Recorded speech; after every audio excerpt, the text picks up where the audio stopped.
और नमस्कार, आप देख रहे हैं साधना प्लस और मैं हूं आपके साथ पूजा अग्रवाल। बुलेटिन की शुरुआत करेंगे इस वक्त की अहम खबर के साथ। बता दें कि पिछले 2 सप्ताह से बिहार से बाहर रहने की वजह से विपक्षी पार्टियों के निशाने पर आज तेजस्वी यादव रांची पहुंच गए हैं। आज वो लालू प्रसाद यादव से मुलाकात करेंगे। इसी पर जेडीयू नेता नीरज कुमार ने एक कविता के जरिए से तेजस्वी पर हमला बोला है और कहा है कि अड्डा अड्डा सब ढूंढे लापता मछिया मैन।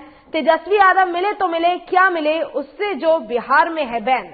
किसान की स्वघोषित रहनुमाई छोड़ छोड़कर कहां लापता थे आप। आए तो आए, क्या आए जब आए हैं जेल के फरमान।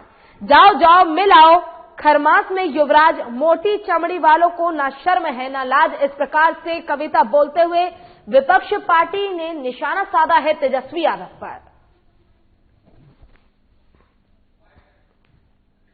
उससे जो बिहार में है बैन, किसानों की स्वघोषित रहनुमाई छोड़ छाड़ कर कहां लापता थे आप। आए तो आए, क्या आए जब आया है होटवार जेल से फरमान।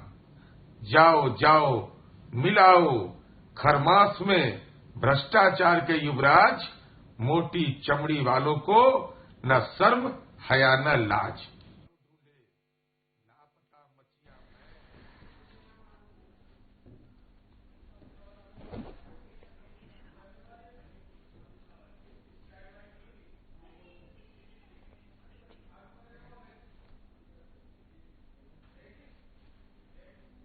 और गृह मंत्री अमित शाह ने अपने ट्विटर हैंडल पर कोलकाता पहुंचने की जानकारी साझा की है। उन्होंने लिखा है कि कोलकाता पहुंच गया हूं मैं। गुरुदेव टैगोर, ईश्वर चंद्र विद्यासागर और श्यामा प्रसाद मुखर्जी के इस श्रद्धेय धरती को प्रणाम करता हूं। बता दें कि अमित शाह शुक्रवार देर रात कोलकाता पहुंचे हैं। एयरपोर्ट पर अमित शाह के स्वागत के लिए भारी तादाद में बीजेपी कार्यकर्ता मौजूद रहे। आपको बता दें कि गृह मंत्री अमित शाह बंगाल के 2 दिन के दौरे पर है। आज दौरे के पहले दिन अमित शाह कोलकाता में रामकृष्ण आश्रम पहुंचे, जहां स्वामी विवेकानंद को श्रद्धांजलि दी। आज वो बंगाल में ममता बनर्जी को बड़ा झटका दे सकते हैं। उनके बंगाल दौरे से तृणमूल में काफी हलचल है। आपको बता दें कि पश्चिम बंगाल चुनाव के लिए वे यहां आए हैं।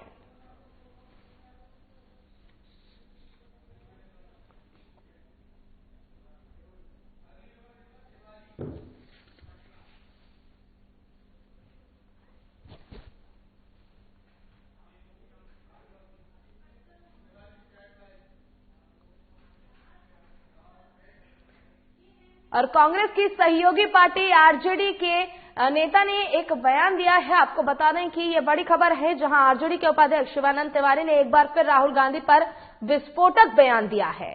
इस बार शिवानंद तिवारी ने सोनिया गांधी से अपील की है कि सोनिया जी, पुत्र मोह छोड़िए और लोकतंत्र को बचाइए। आपके बेटे से देश तो छोड़िए, कांग्रेस भी चलने वाला नहीं है। दरअसल कांग्रेस की कार्यकारी अध्यक्ष सोनिया गांधी ने पार्टी की बैठक बुलाई है, जिससे पहले शिवानंद तिवारी ने बयान जारी किया है। उन्होंने कहा है कि कांग्रेस पार्टी की बैठक होने जा रही है। पता नहीं उस बैठक का नतीजा क्या मिलेगा, लेकिन ये स्पष्ट है कि कांग्रेस की हालत बिना पतवार के नाव की तरह हो गई है। कोई इसका खेवनाहार नहीं है। वैसे भी ये स्पष्ट हो चुका है कि राहुल गांधी में लोगों को उत्साहित करने की क्षमता नहीं है। जनता की बात तो छोड़ दीजिए, उनकी पार्टी के लोगों का भी भरोसा उन पर से उठ गया है। इसलिए जगह जगह के लोग कांग्रेस पार्टी से मुंह मोड़ रहे हैं।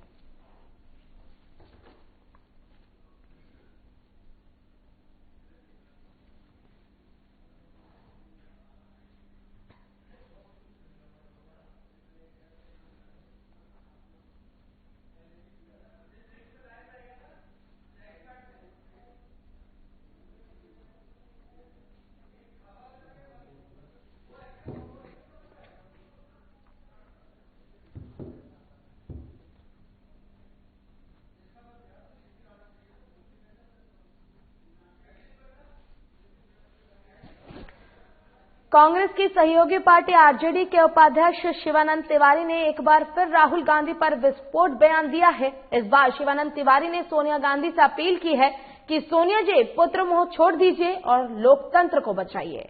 आपके बेटे से देश तो छोड़िए, कांग्रेस भी नहीं चलने वाली है। और दरअसल कांग्रेस की कार्यकारी अध्यक्ष सोनिया गांधी ने पार्टी की बैठक बुलाई है।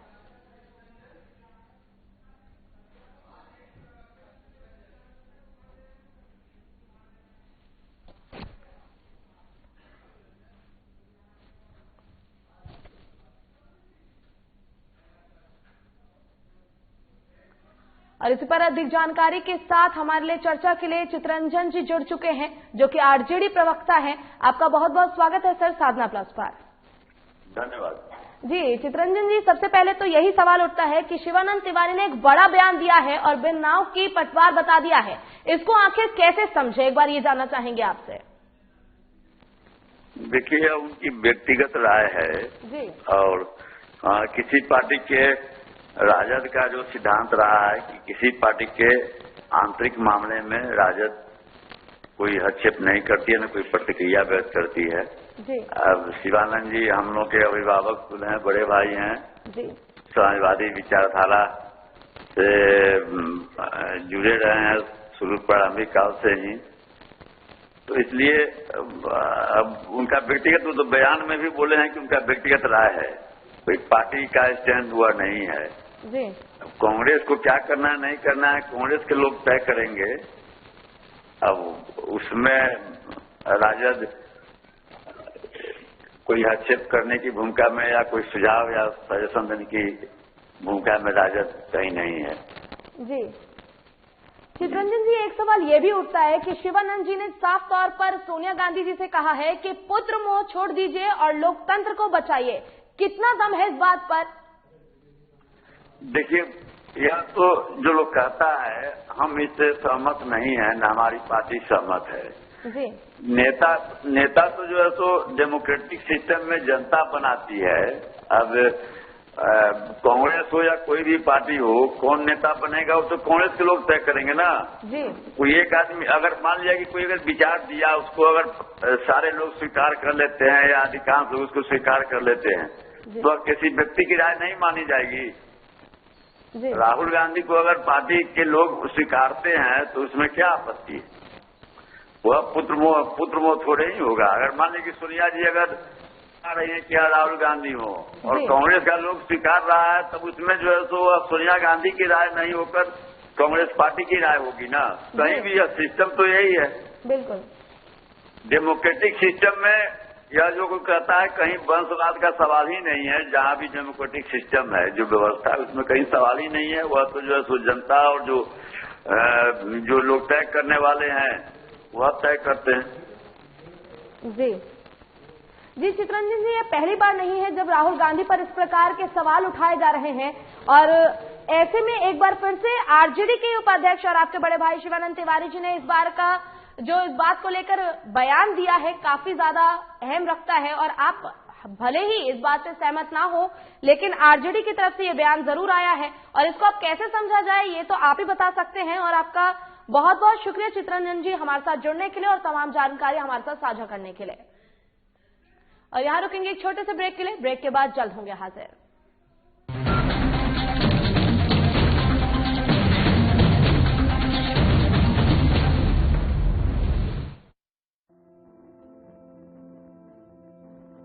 कोरोना का संकट अभी टला नहीं है, इसलिए लापरवाही बिल्कुल नहीं। जब भी घर से बाहर निकलें, मास्क जरूर लगाएं। दूसरी बात, एक दूसरे से कम 2 गज की दूरी बनाएं। और तीसरा, अपने हाथों को साबुन से अच्छी तरह बार बार धोएं। यदि हम इन सभी मुख्य बातों पर अमल कर लें तो कोरोना वायरस के संक्रमण से बच सकते हैं और हमारा राज्य कोरोना मुक्त हो सकता है। मेरे प्यारे झारखंड वासियों, कोरोना का जंग अभी जारी है। हम और आप मिलकर ही इस जंग को जीत सकते हैं। इसलिए सरकार द्वारा दिए जा रहे निर्देशों का पालन करें और विश्वास रखें, हम और आप मिलकर जरूर इस जंग को जीतेंगे। सूचना एवं जनसंपर्क विभाग, झारखंड सरकार द्वारा जनहित में प्रसारित।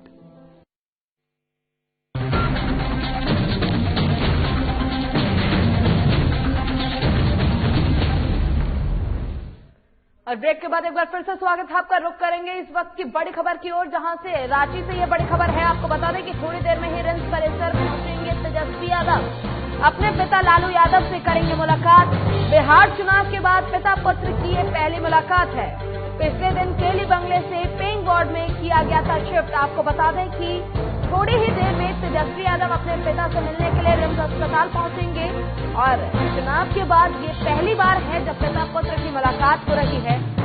पिछले दिनों केली बंगले में से पेइंग वार्ड में उन्हें शिफ्ट किया गया था, यानी कि पहले केली बंगले में थे लालू यादव जी, जिसके बाद उन्हें पेइंग वार्ड में शिफ्ट कर दिया गया था। अब उनके पुत्र तेजस्वी यादव उनसे मिलने के लिए पहुंचेंगे रिम्स परिसर में, जहां पिता पुत्र की पहली मुलाकात होगी चुनाव के बाद। बड़ी खबर रांची से है, जहां रिम्स परिसर में तेजस्वी यादव पहुंचेंगे।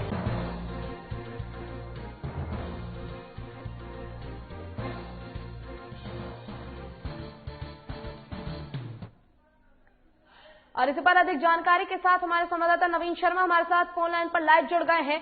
नवीन, थोड़ी ही देर में पहुंचने वाले हैं तेजस्वी यादव, और अभी कुछ देर पहले जानकारी ये मिली थी जब आपने बताया था कि 12 बजे उनको पहुंचना था, लेकिन वो पहुंच नहीं पाए थे। तो अब इस पर अपडेटेड खबर क्या है?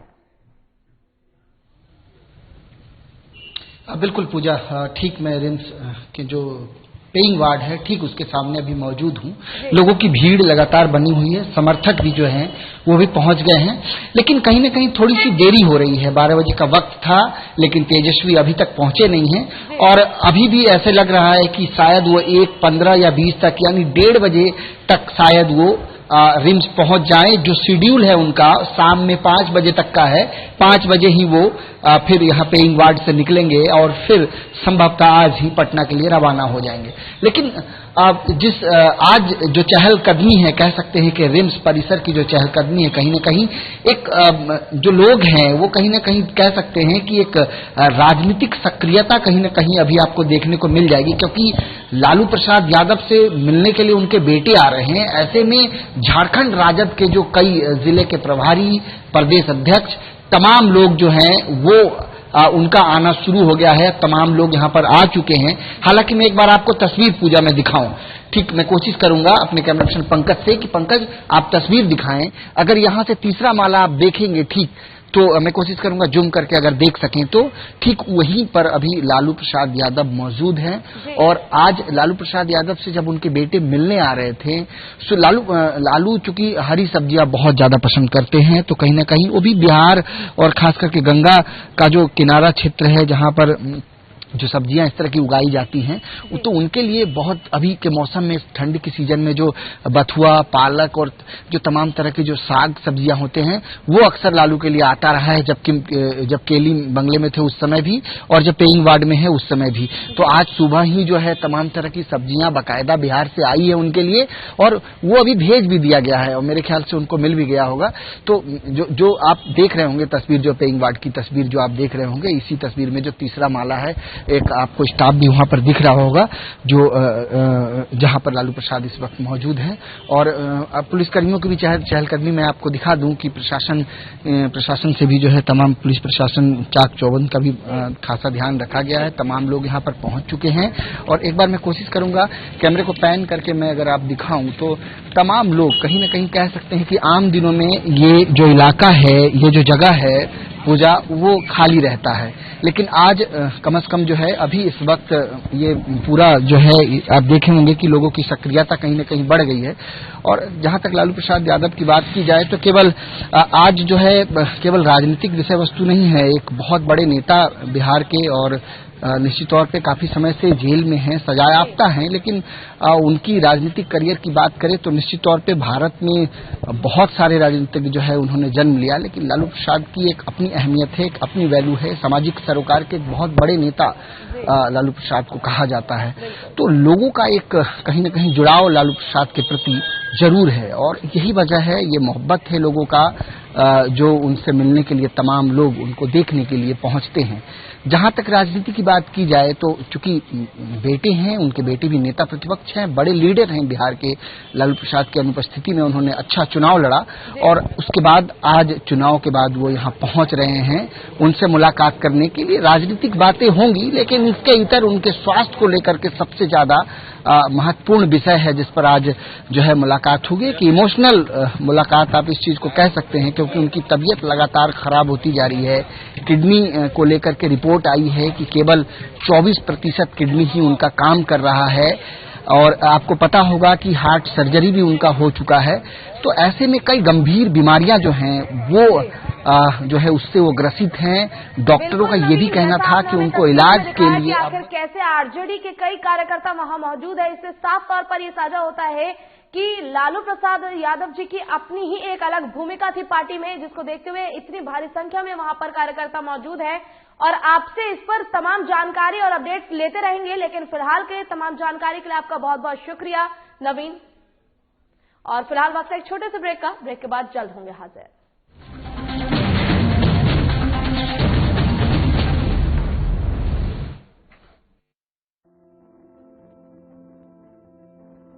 कोरोना का संकट अभी टला नहीं है, इसलिए लापरवाही बिल्कुल नहीं।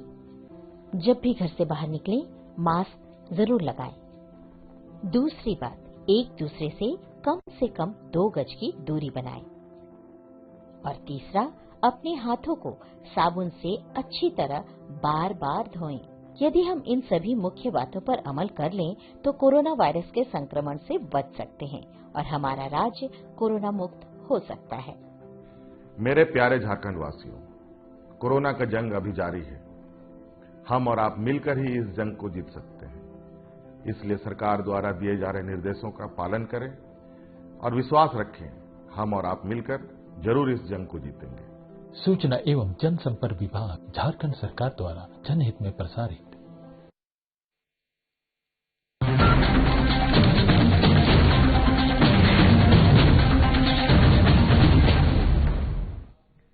और ब्रेक के बाद एक बार फिर से स्वागत है आपका। रुख करेंगे खबरों की ओर। पटना सहित पूरे बिहार में ठंड बढ़ती जा रही है। ऐसे में पटना नगर निगम और जिला प्रशासन की तरफ से भी तैयारियां शुरू कर दी गई हैं। ठंड में बेघरों और आश्रय देने के लिए पटना में जगह जगह 3 दर्जन से ज्यादा रैन बसेरे बनाए गए हैं। इस रैन बसेरे में बेघरों को मुफ्त में रहने की सुविधा दी गई है, जिससे ठंड में उन्हें कोई परेशानी ना हो। पटना के एक रैन बसेरे में जायजा लिया हमारे पटना सहयोगी अभिषेक कुमार सिंह ने। चलिए आपको दिखाते हैं। पटना सहित पूरे बिहार में ठंड ने कहर बरपाना शुरू कर दिया है। ऐसे में जिला प्रशासन ठंड से निपटने के लिए तमाम तरह की तैयारियां कर रखी हैं। पटना शहर में जगह जगह पे मॉडल रैन बसेरा बनाया गया है जिला प्रशासन की ओर से। गांधी मैदान के नजदीक भी एक मॉडल रैन बसेरा बनाया गया है, जिसमें लोगों को निःशुल्क ठहरने की सुविधा दी गई है। साथ ही इस रैन बसेरा में बेड लगाए गए हैं, कंबल दिए जा रहे हैं, ताकि जो बेघर लोग हैं, जिनके आश्रय नहीं है, जो पटना में बिना घर के रहते हैं, वो इस मॉडल रैन बसेरा का लाभ उठा सके। आप देखिए किस तरह चादर, तकिया, बेड, कंबल ये सब बिछाए गए हैं, ताकि जो भी बेघर हैं उनको कोई असुविधा ना हो। और इसको पूरी तरह से पैक रखा गया है, ताकि इस रैन बसेरा में किसी तरह का बाहरी हवा प्रवेश ना करे। अभी फिलहाल अभी लोग जो हैं अपने काम से लौटे नहीं हैं। जब देर रात होती है तो लोग अपने काम से लौटने के बाद इस मॉडल रैन बसेरा में आश्रय लेते हैं। मॉडल रैन बसेरा के जो यहाँ पे देख रेख करने वाले हैं, उनसे हम बात करते हैं। रोज कितने लोग ठहरते हैं? डेली 18, कभी 19, कभी 16, इसी तरह से रोज रहते हैं। क्या क्या सुविधाएं दी जाती हैं? यहाँ सुविधा है, आपका चौकी बिछा हुआ है, गद्दा है, सफेदा है, तकिया है, ओढ़ने के लिए कम्बल फर्स्ट क्लास का है, पीने के लिए पानी है, यही सब सुविधा है। अच्छा, लोग जो निर्धारित जो चौकियां लगाई गई हैं, बेड लगाए गए हैं, उससे अधिक संख्या में लोग आ जाते हैं तो आप देखिए अधिक संख्या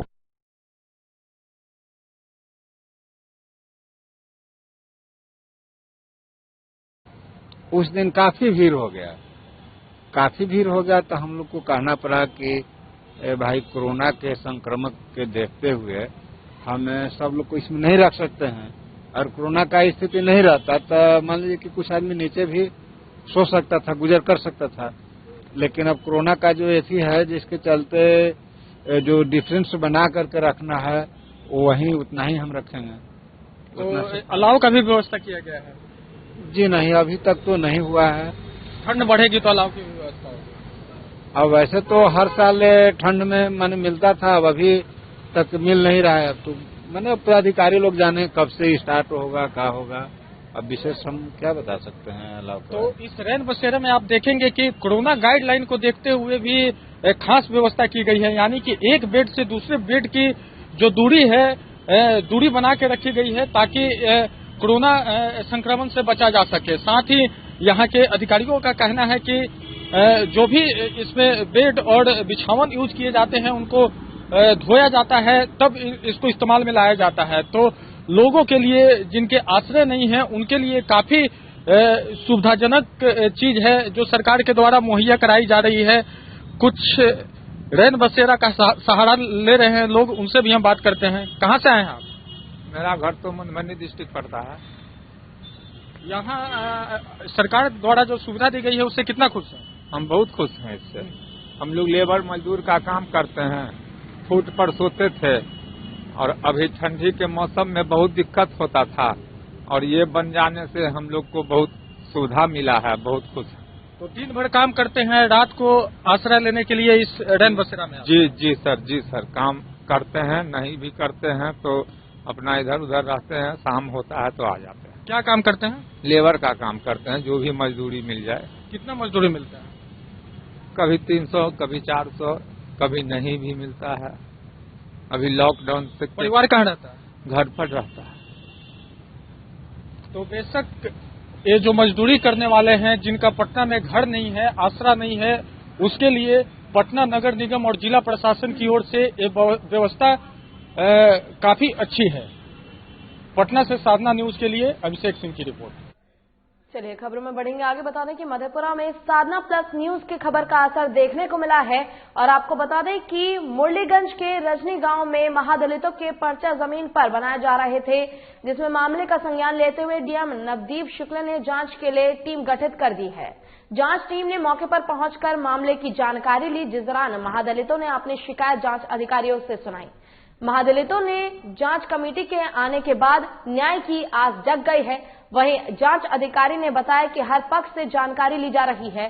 अगर किसी महादलित की जमीन पर इस भवन का निर्माण किया गया होगा तो उसे अलग जमीन देकर जल्द ही बसाया जाएगा।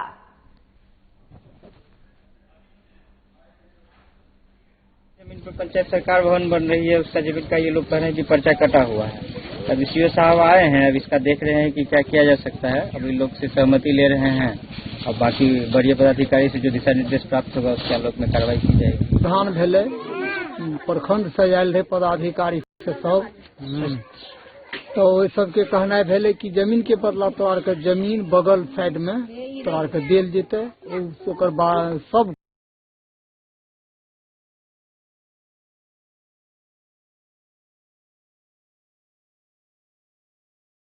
कुछ बन के तोहर चल अते, ओकर प्रचार उर्चा सब जे छै बना के चल अते। मधुपुरा में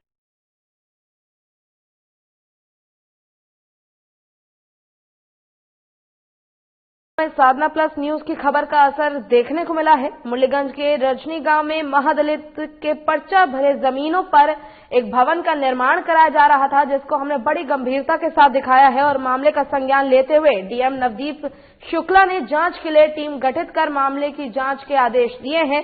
और आपको बता दें कि जिस दौरान महादलित ने अपनी शिकायत जांच अधिकारियों से सुनाई, महादलितों में अब कहीं ना कहीं आस जगी है कि जो उनकी परेशानियां हैं उनको सुना जाएगा और उनकी परेशानियों का समाधान भी जल्द से जल्द निकाला जाएगा। अधिकारियों ने बताया कि हर पक्ष से जानकारी ली जा रही है। अगर किसी महादलित की जमीन पर भवन बनाया जा रहा होगा तो उन्हें जल्द ही अलग से जगह दी जाएगी, उन्हें बसाया जाएगा और उनकी समस्या का समाधान किया जाएगा। और आप देख सकते हैं कि आखिर कैसे हमारी खबर का असर देखने को मिला है, जिससे कि महादलितों के पर्चे भरे जमीन पर भवन का निर्माण किया जा रहा था, जिसके बाद अब अधिकारी उनके बीच पहुंचे हैं, उनकी समस्या जान रहे हैं। और अधिकारियों ने ये कहा है कि अगर किसी भी व्यक्ति के जमीन पर भवन का निर्माण किया जा रहा होगा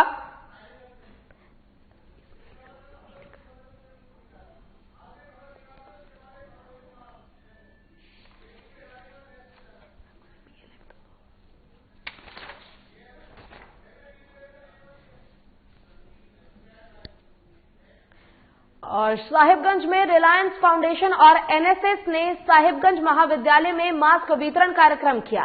कार्यक्रम का उद्घाटन मुख्य अतिथि उपायुक्त रामनिवास यादव ने छात्र छात्राओं को मास्क बांटकर किया।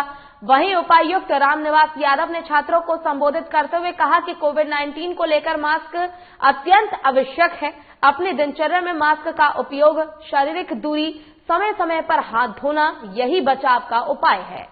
इस नियम को खुद अपनाएं और अपने परिजनों से भी बोले कि इस नियमों को अपनाएं ताकि खुद की सुरक्षा रख सके और दूसरों को भी सुरक्षित रख सके। साहिबगंज की एक खबर है जहां रिलायंस फाउंडेशन और एनएसएस ने साहिबगंज महाविद्यालय में मास्क का वितरण किया है और इस कार्यक्रम का आयोजन किया गया जहां लोगों के बीच मास्क बांटा गया। और आपको बता दें कि छात्र छात्राओं को मास्क बांटकर वहीं उपायुक्त रामनिवास यादव ने छात्रों को संबोधित किया और कहा कि कोविड-19 को लेकर मास्क अत्यंत आवश्यक है और अपनी दिनचर्या में मास्क का उपयोग, शारीरिक दूरी, समय समय पर हाथ धोना, यही इस वक्त कोविड से बचाव है और आप भी मास्क का प्रयोग करें। अपने परिजनों को और मित्रों को भी बोले ताकि वो मास्क का यूज करें जिससे कि ना कोई दूसरा प्रभावित हो और किसी दूसरे को भी परेशानी ना हो, आप भी सुरक्षित रहे क्योंकि इस वक्त कोरोना की कोई वैक्सीन फिलहाल उपलब्ध नहीं है। ऐसे में मास्क को ही कोरोना की वैक्सीन माना जा रहा है।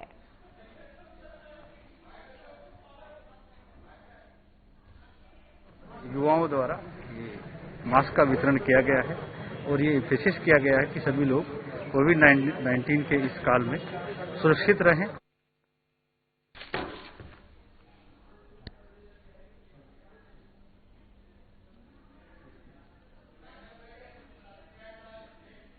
और इसी के साथ फिलहाल के लिए इस बुलेटिन में बस इतना ही, लेकिन आखिर में नजर इस वक्त की सुर्खियों पर।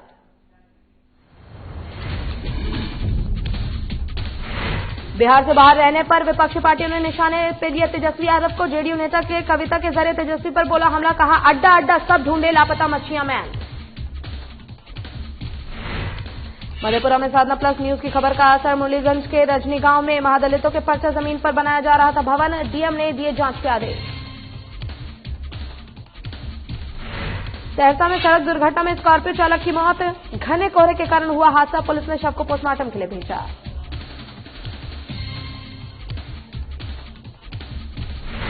और विवाह पंचमी आज पूरे देश में भगवान राम और माता सीता के विवाह उत्सव की धूम, मंदिर में पूजा अर्चना के लिए श्रद्धालुओं की भीड़।